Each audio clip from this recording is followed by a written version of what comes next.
Citizen says they are willing to take their fight to the highest court on the land as there is some sort of cover-up. Well, we'll go all the way to the Constitutional Court if necessary. And this is a nonsense that's being spread now by the presidency. You cannot tell me that something that happened 6 months ago can now have an impact on our national security. We should have been worried about that 6 months ago. Now is the time for accountability and answers. And I think what we're seeing here very, very clearly is an attempt by the presidency to cover up what's gone on here. And that can only be because they are not sure about what was on the ship, what was off the ship. All right, let's bring in now political analyst Dr. Levy Ndou, Professor Cathy Powell from the Law Department of University of Cape Town, as well as security consultant Jasmine Opperman for some analysis. Good to have you with us tonight, and thank you very much for coming on. A lot of things come up, Prof, from that response from John Senehazen, leader of the Democratic Alliance. But national security versus the public's right to know often are viewed as pulling in opposite directions. Is it necessary, justifiably so, or is there a way in which one can strike a balance?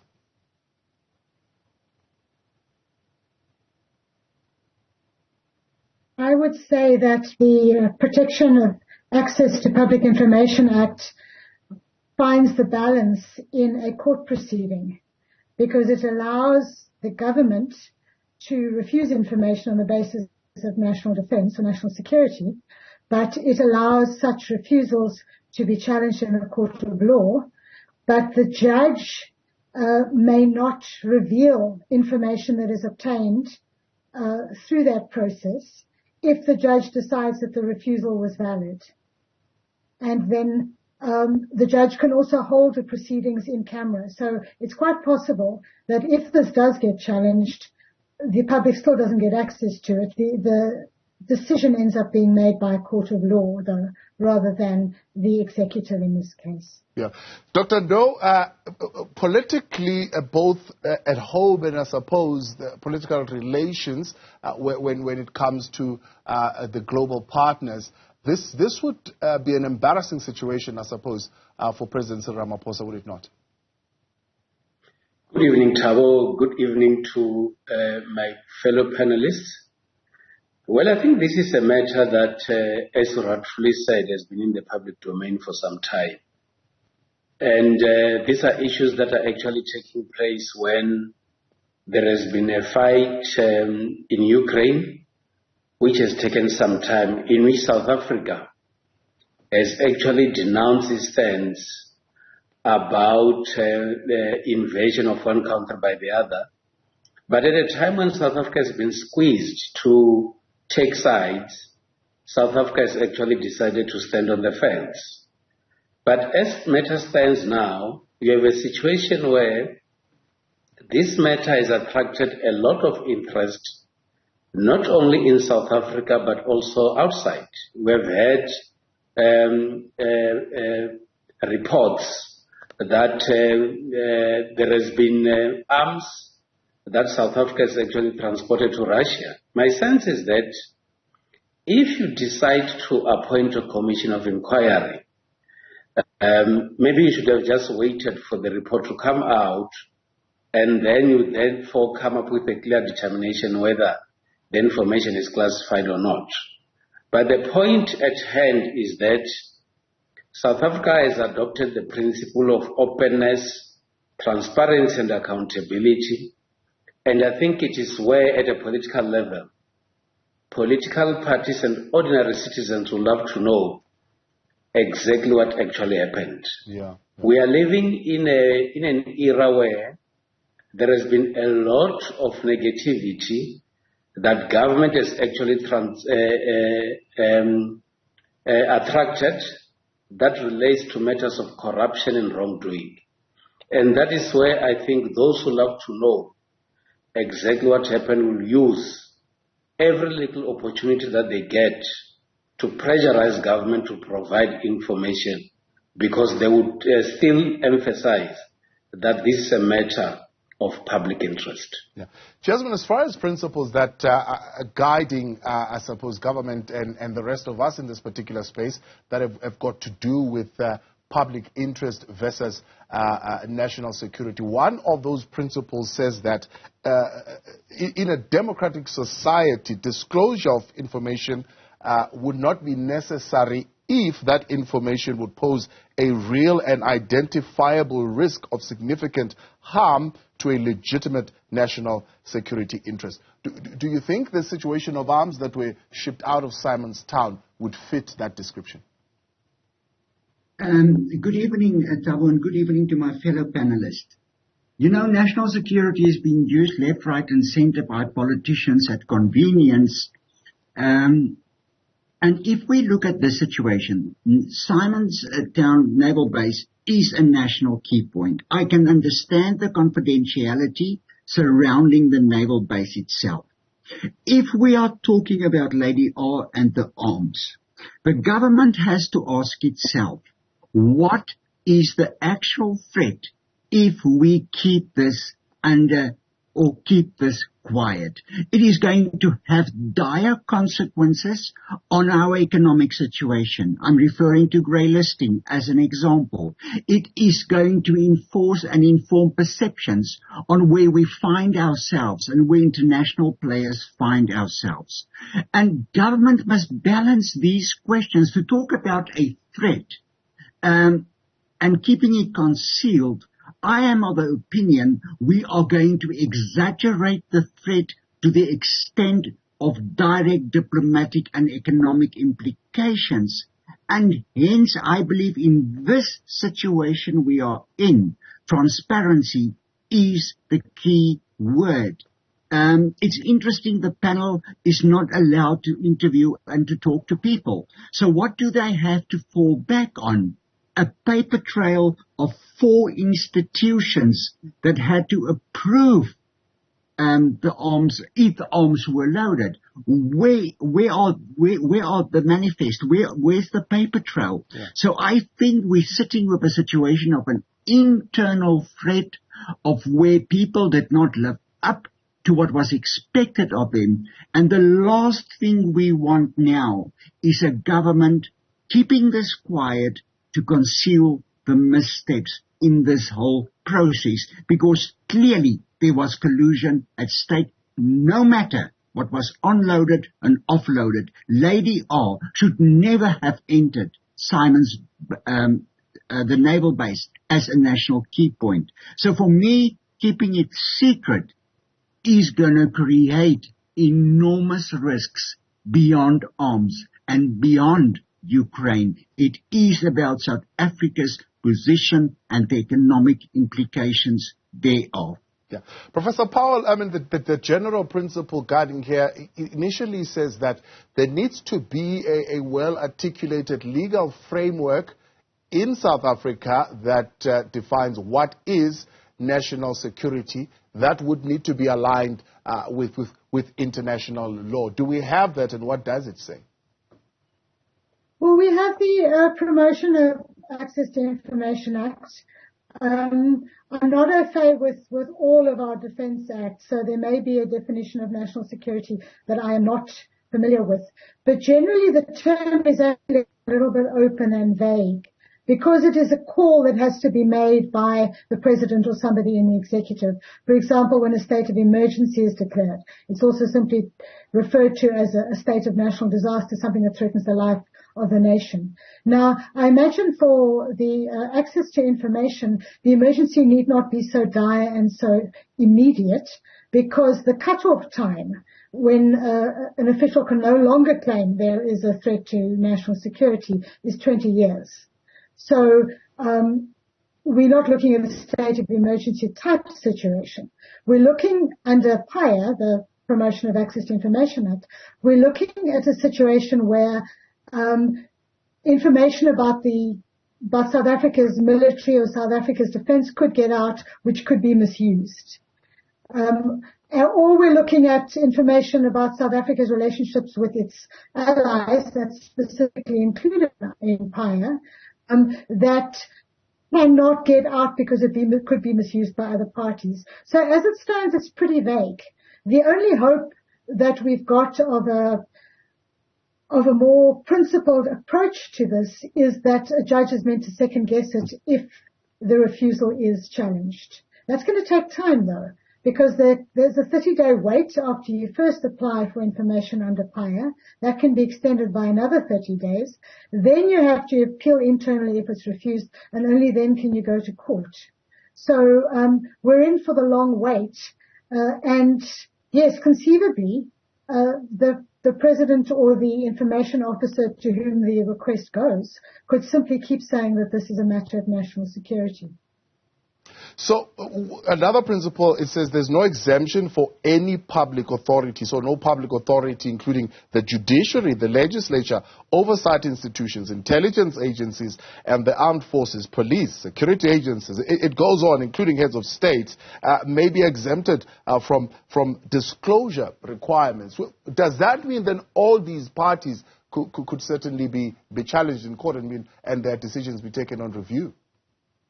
Well, no, because the Act itself, although it might not allow for exemptions, does expressly say that if a court rules that the information officer was right to refuse a request, then the court may not reveal the information that has been requested or the information that was shown to the court for the court to reach that conclusion.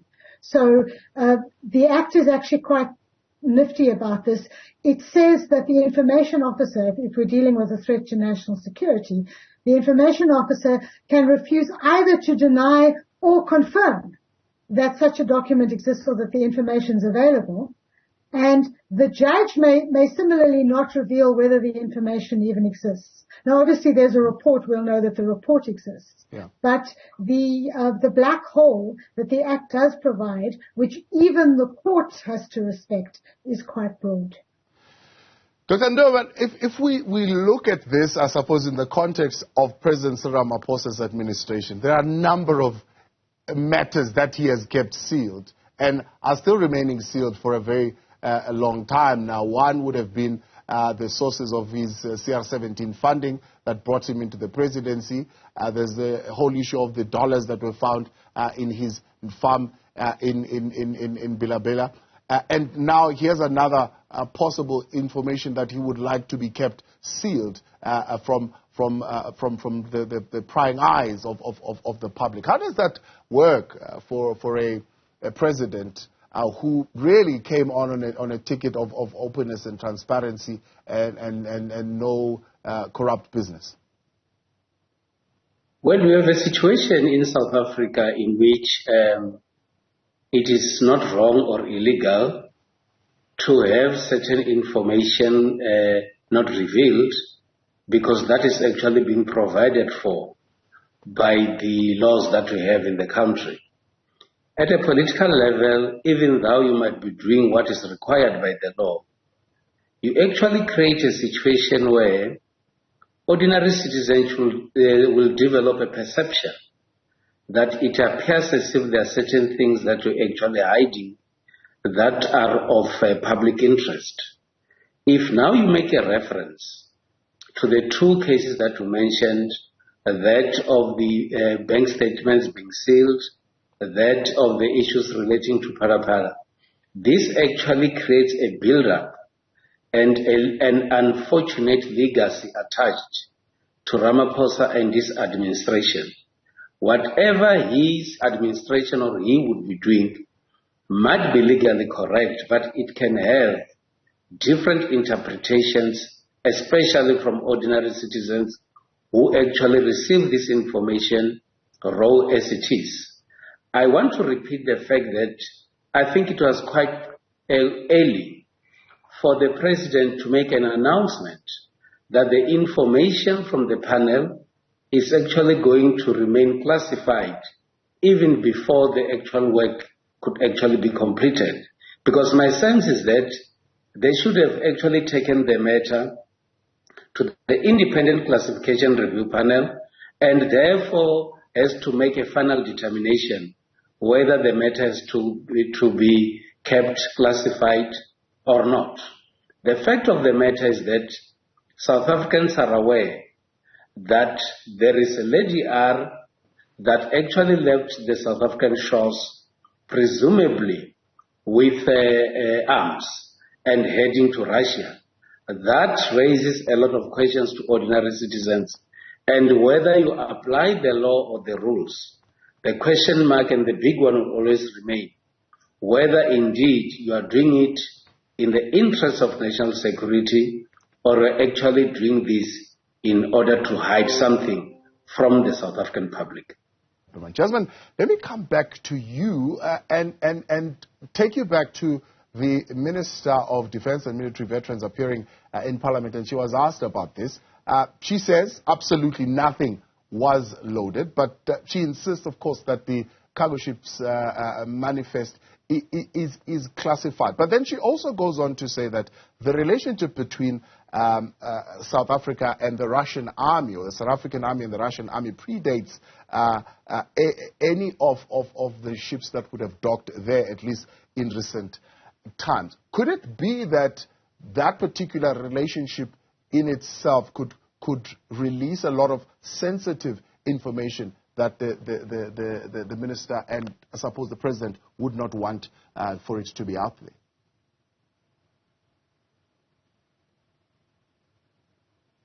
Hi, Jasmine, you there? No, I don't think so. All right, we seem to have lost Jasmine there on that line, unfortunately. Okay, let me come back to both of you then. Professor Powell, let's look at this scenario here that says this information could possibly also reveal, I suppose, what our international trading partners would have found. So it would, I suppose, reveal intelligence information about the United States and its relationship to South Africa. How serious would that weigh in as far as what would need to be disclosed? Well, I'm very sorry that Jasmine's line was dropped, because I think this is the kind of question that she would deal with. It is a security and intelligence question. I'm not sure how much our allies and our trading partners want us to keep secret. But it is, in fact, very significant that if they ask, we are meant to keep it secret.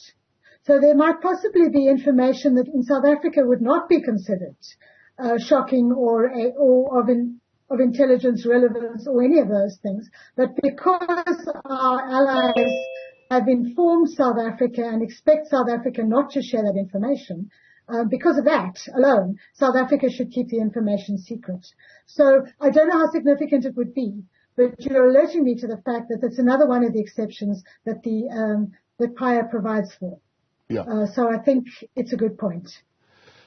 Professor, Dr. Ndou, let's bring you in here, because I'm rather interested in what the politics of this are going to be as they play out for the president. I suppose this again would be a key weapon for the opposition parties. We're talking 2024, and everything that is being done by opposition parties is pointing to that. Could this be something that could be a decampaigning tool that the opposition can use against President Cyril Ramaphosa? Yes, indeed.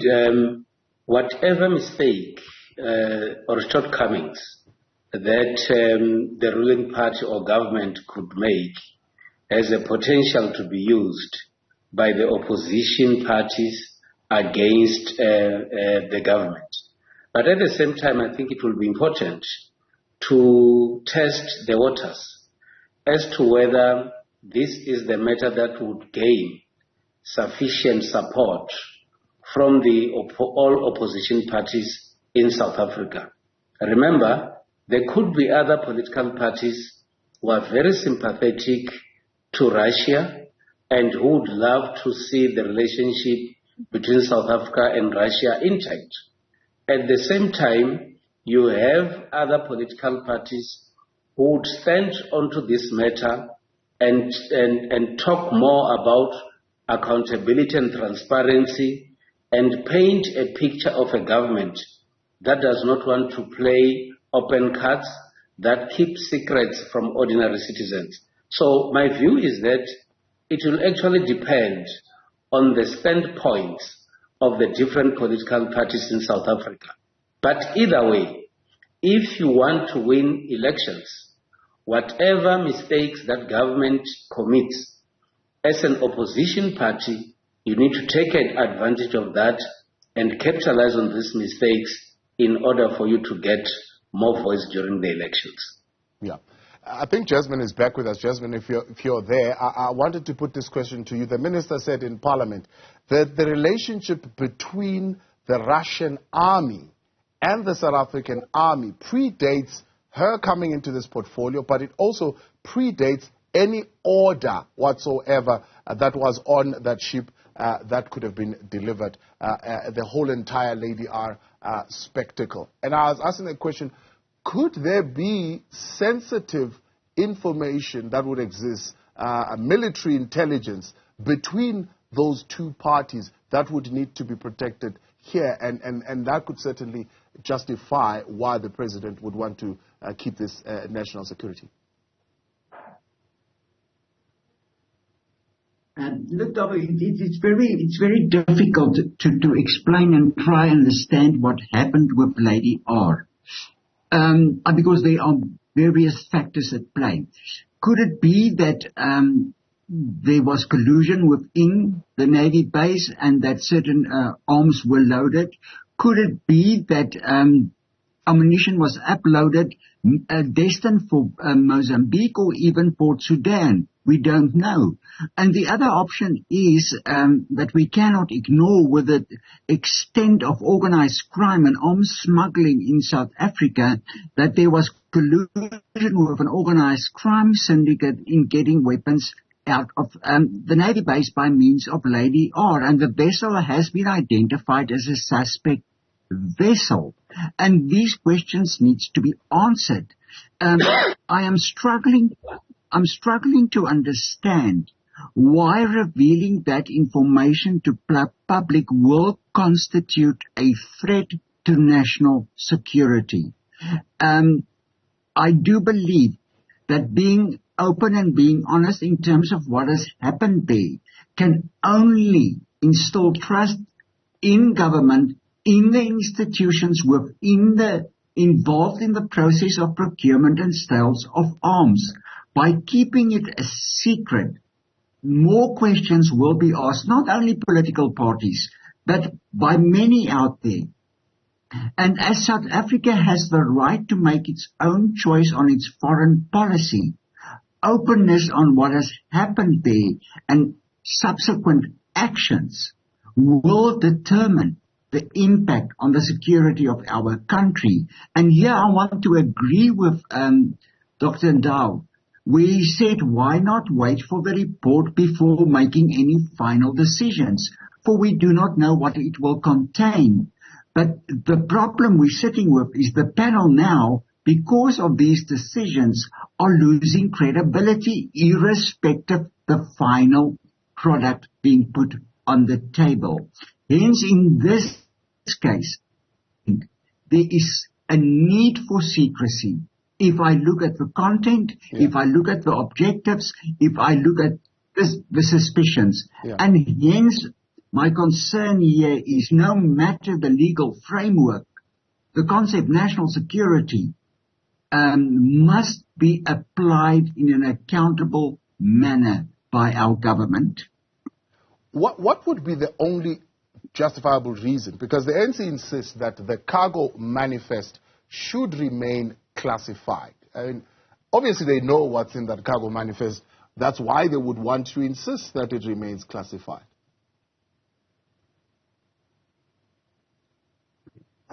Yes, and you're dead right, because there are certain types of information that is classified.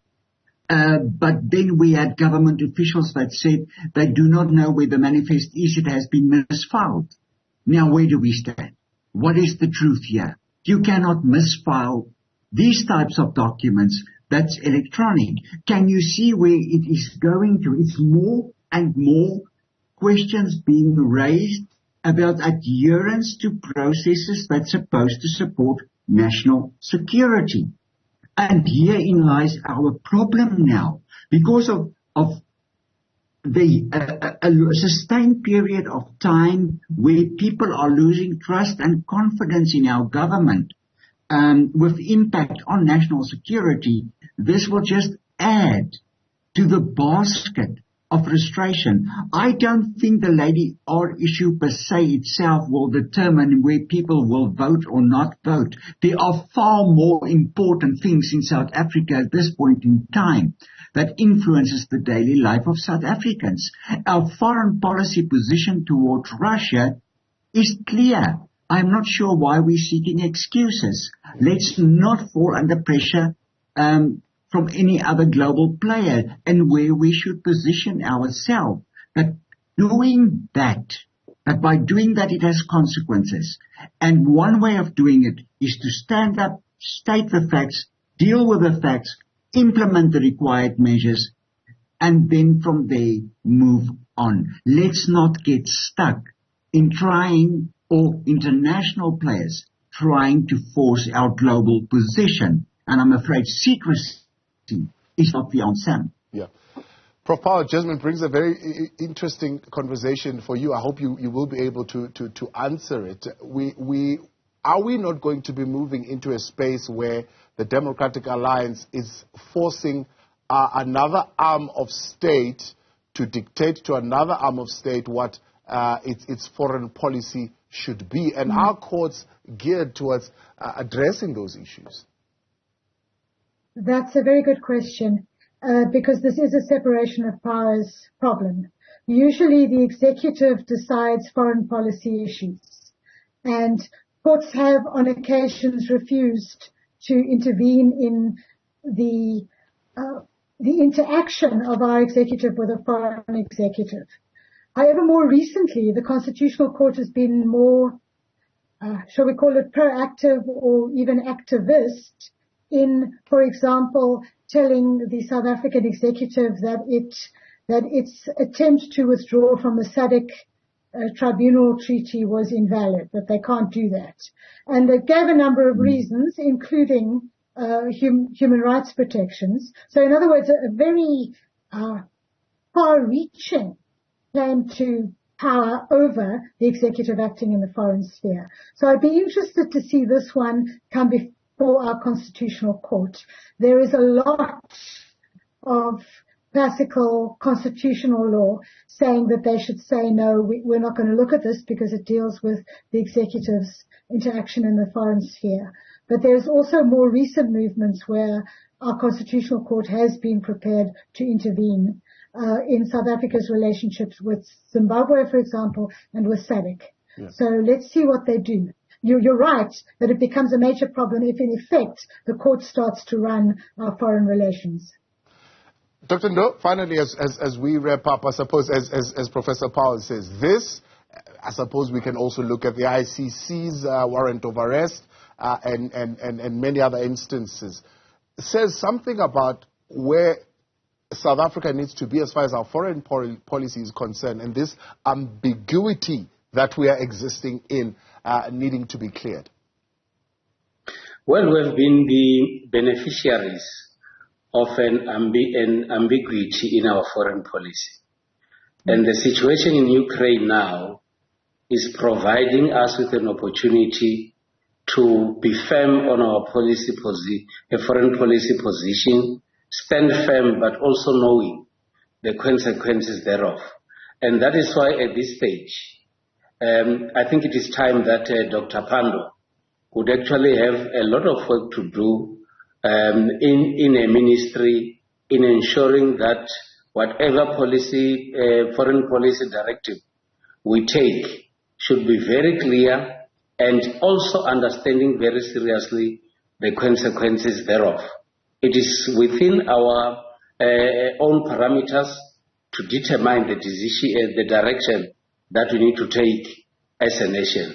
What has actually happened with Lady R should actually be a lesson to all of us that if there are certain things that should be taking place within the government systems it is quite important that there should be clear parameters and processes to be followed up to the book, because it appears as if now there are those who are in high positions in government that are consistently saying that nothing has actually happened, whilst there is big cloud and suspicion hanging over this matter. And I think South Africans should have learned a lesson out of this exercise. I appreciate you all. Thank you very much for coming on tonight, Professor Cathy Powell, Dr. Levy Ndou, as well as Jasmine Opperman.